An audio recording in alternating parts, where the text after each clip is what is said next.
Number 14 gives you the formula A equals 1/2 BH. This is actually the area of a triangle. If you have a triangle, we usually say the bottom side is the base, the height would be here if it were a right triangle, and so the area is 1/2 times base times height. But again, I want to solve it for B. So I go back to my rules for solving. I have a fraction in the problem. How do I get rid of a fraction that's in our problem? Okay, I would do this first by finding a common denominator.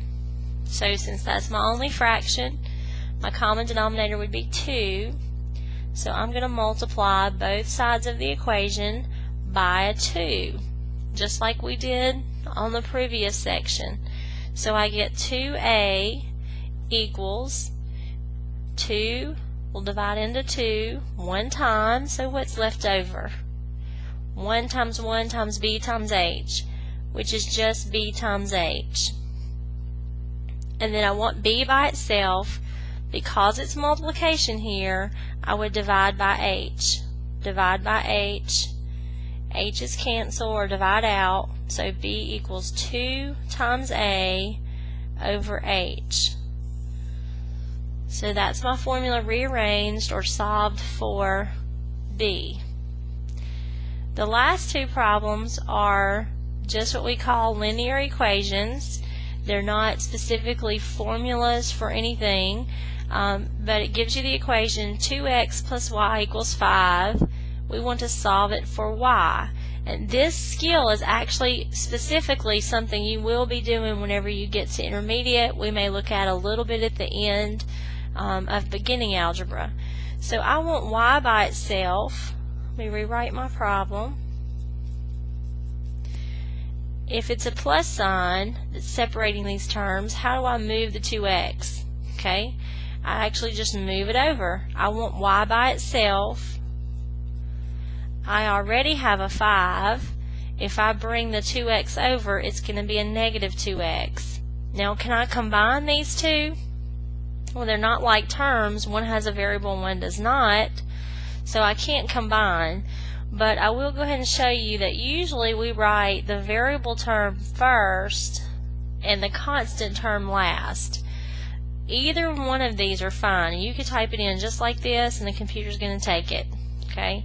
This is more the form we want it in when we get to intermediate, just for other purposes.